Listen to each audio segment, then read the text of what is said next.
Oke, bismillahirrahmanirrahim. Assalamualaikum warahmatullahi wabarakatuh. Bertemu kembali dengan pembelajaran kimia kelas 10 semester 1. Insya Allah kita akan bertemu selama 1 tahun 2 tahun ke depan. Insya Allah akan menggunakan PPT yang disclaimer yang disusun oleh Ibu Erna, Ibu Nahul, Ibu Anik, kemudian Kimia. Pembelajarannya diawali dengan pembelajaran hakikat ilmu kimia, kemudian struktur atom, sistem periode unsur, ikatan kimia, bentuk molekul, dan gaya antar molekul. Langsung saja ya ke pelajaran yang pertama, khusus di pertemuan kita kali ini adalah membahas hakikat ilmu kimia. Nah, kita akan bagi dua sebagai hakikat, peran, dan dalam kehidupan serta metode ilmiahnya. Dan keselamatan kerja di lab selama pembelajaran kimia seperti apa. Nah, lanjut saja ke hakikat ilmu kimia ya. Hakikat ilmu kimia itu kita harus pelajari sebagai suatu pembelajaran atau ilmu yang mempelajari apa sih? Nah, yang pertama susunan materi, kemudian struktur materi, sifat materi, dan perubahan yang energi yang menyertai perubahan materi tersebut. Ya, jadi ada sifat, struktur, kemudian susunan, dan perubahan materinya. Jadi ada 4 ya. Pertama susunannya, struktur, sifat, kemudian perubahan materi. Nah, cabang-cabang dari ilmu kimia sendiri kan diturunkan lagi ya, fokusnya kemana. Yang pertama ada kimia organik, kimia anorganik, kimia analitik, biokimia, kimia lingkungan, kimia farmasi, kimia fisik, kimia pangan, dan kimia inti.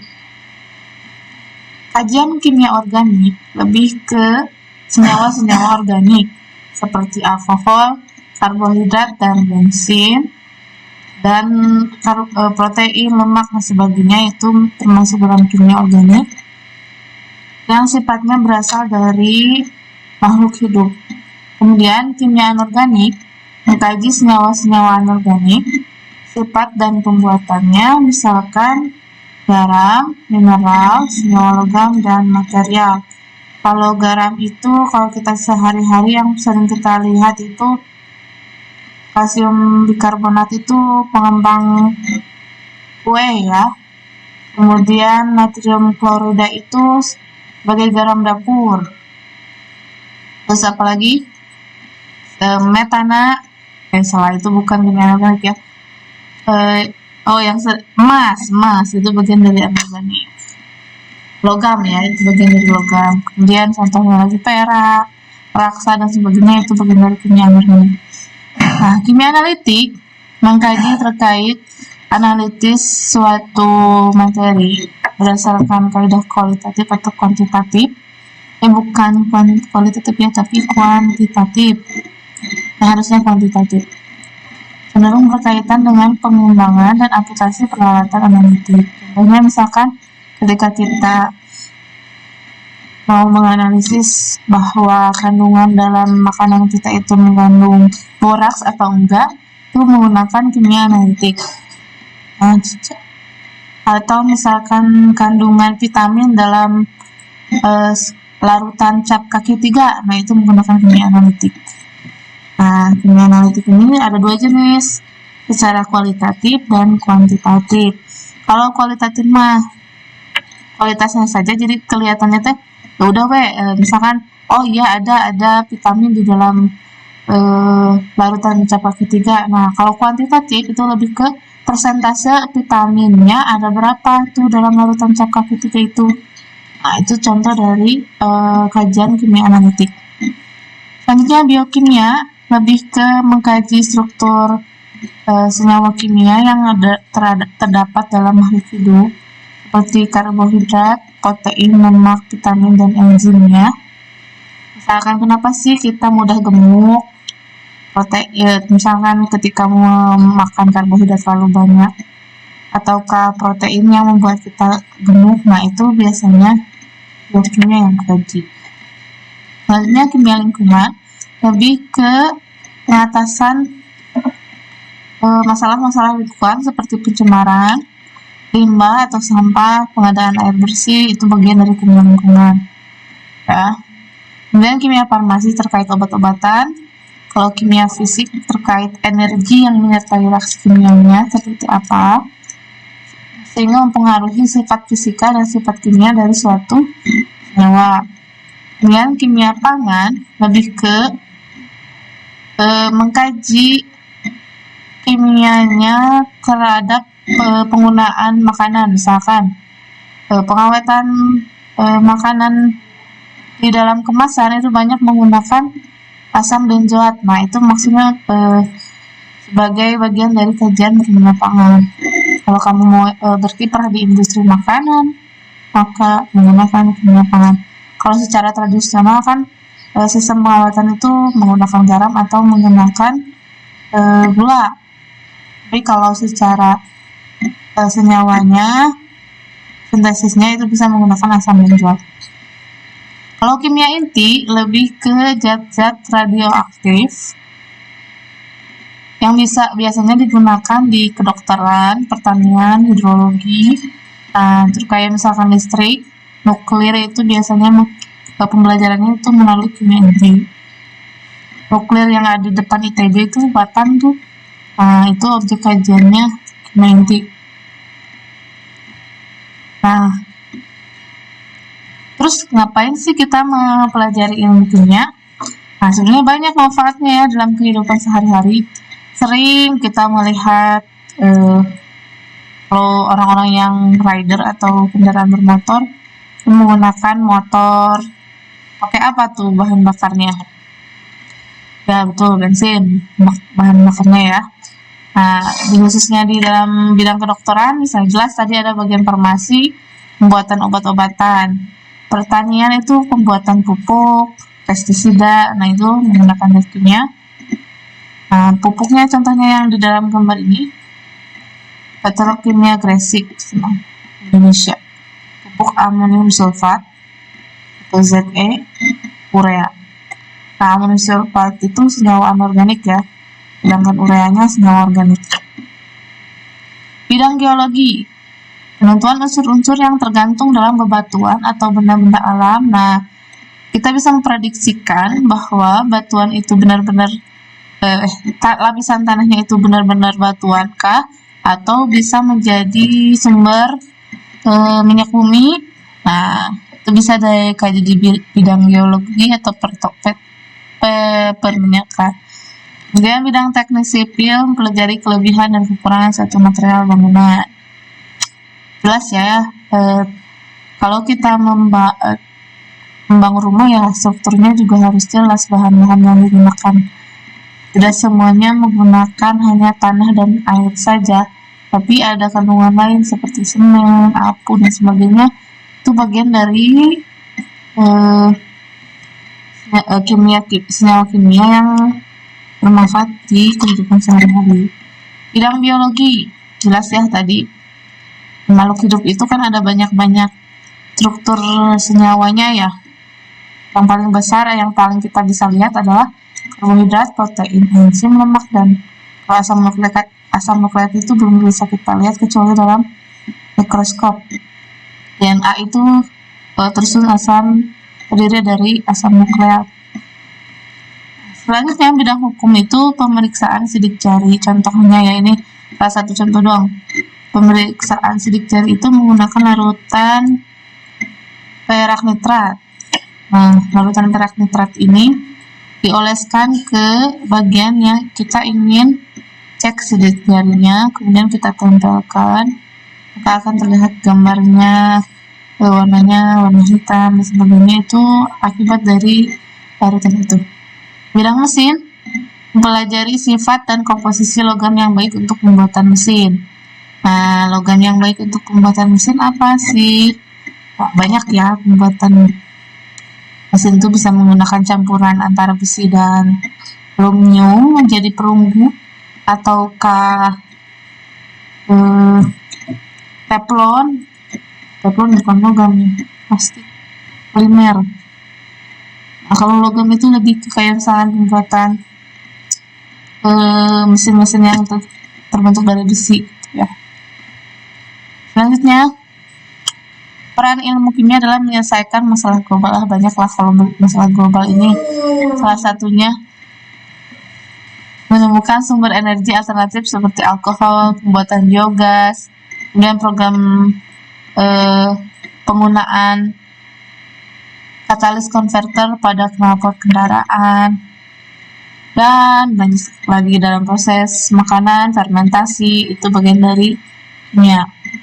Nah, karir di bidang kimia, contohnya bidang pengendalian mutu dalam industri pasti ke kimia industri, bidang produksi di industri petrokimia, peneliti di laboratorium, tenaga kependidikan atau menjadi guru, kemudian bisa jadi kimiawan yang disebut peneliti tadi ya. Peneliti itu banyak macamnya, ada kimia murni, kimia material, kimia lingkungan, kimia inti yang tadi ya. Peneliti itu tidak hanya mentok di kimia murni saja. Nah, dalam pengkajian kimia ini kan bagian dari sains ya, kimia itu atau ilmu pengetahuan alam. Nah, tentunya karakteristiknya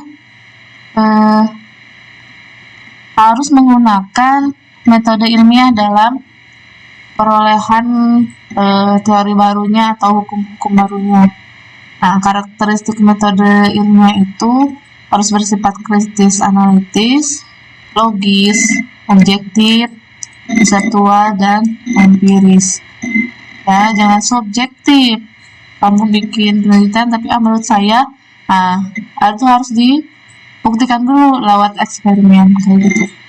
Nah, langkah-langkah metode ilmiah ini, yang pertama merumuskan masalah. Kalau misalkan kamu menemukan misalkan pertanyaan dalam sekeliling kamu, ambil kita contoh misalkan bagaimana sih ketika kita melihat permasalahan di kota Tasikmalaya atau khususnya Bandung itu sampah berserakan di mana-mana. Bandung itu lumayan sudah agak baik sekarang pengelolaan sampahnya dibandingkan dulu, itu luar biasa kacut baunya.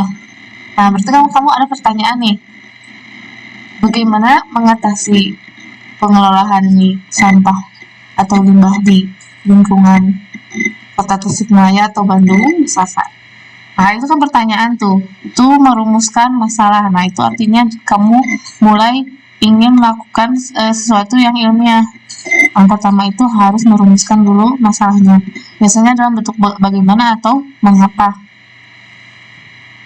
Kemudian menyusun kerangka teorinya. Teorinya berarti kamu harus tahu dulu ketika memahami pengolahan limbah itu kan, harus tahu dulu teori limbah, sampah itu jenisnya kayak gimana aja, sampah berat, sampah ringan, atau misalkan sampah plastik atau sampah logam. Nah, itu susun dulu kerangka teorinya.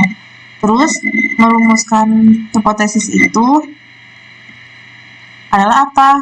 Hipotesis itu adalah jawaban sementara sebelum melakukan kamu penelitian. Jadi, bagaimanakah sistem pengolahan limbah di kota Tasikmalaya misalkan?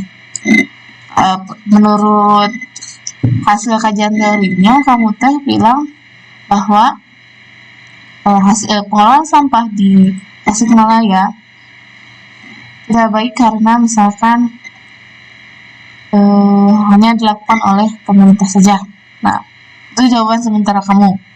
Nah, kamu harus diteliti, harus benar-benar dieksperimen, harus benar-benar turun ke jalan, apakah beneran cuma pemerintah doang, apa ternyata pemerintah itu sudah bekerja sama dengan masyarakat gitu. Nah, setelah kamu melakukan penelitian, baru kan kamu mengumpulkan hasil datanya, ternyata misalkan ada peran masyarakat, ada peran pemerintah, tokoh masyarakat lainnya selain masyarakat desa atau kampungnya.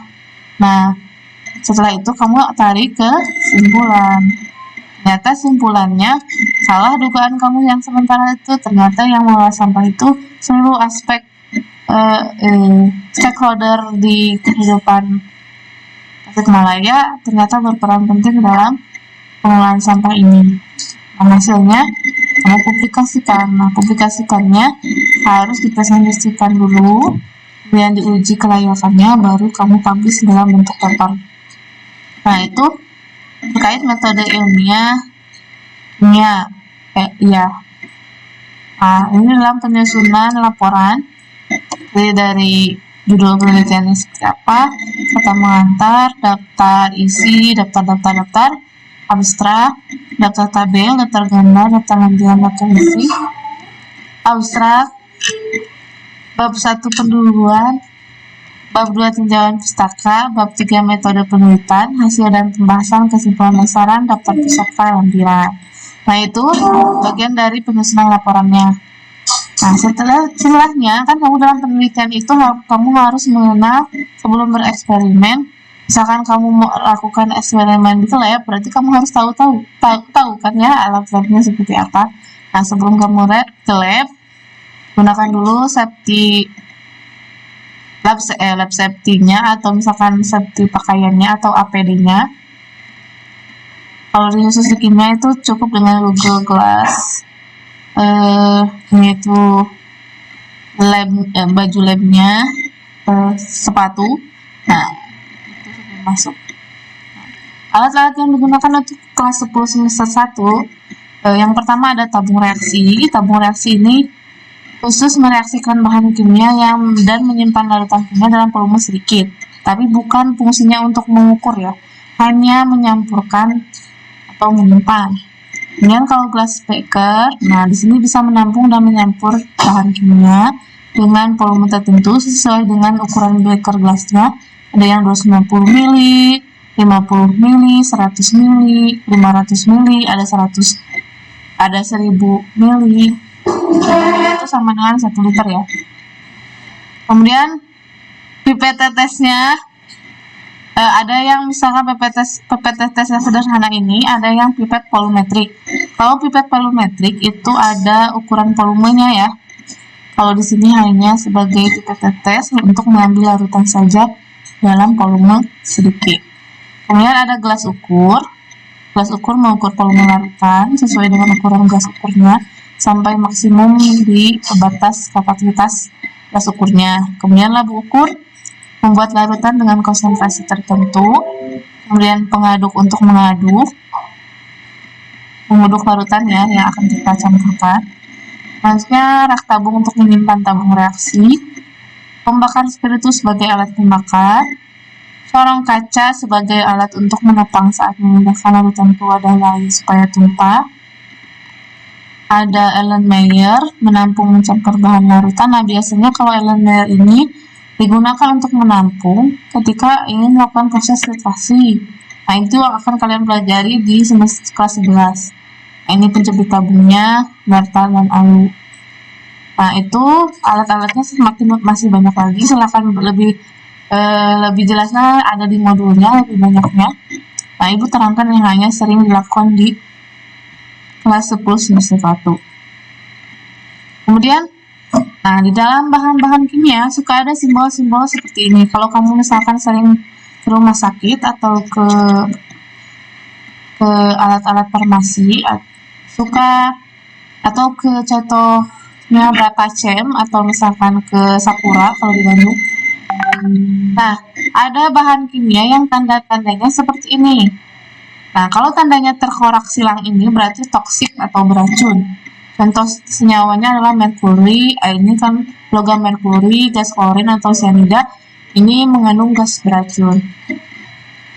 Nah, gambarnya yang bom seperti meledak ini disebut eksplosif. Contohnya amonium nitrat, nitroselulosa. Yang gambarnya terbakar itu berarti flammable, mudah terbakar. Contohnya alkohol yang sering kita lihat untuk pembersih luka ya. Etil ether, keton itu biasanya aseton ya, aseton yang kamu suka pakai untuk pembersih kutek.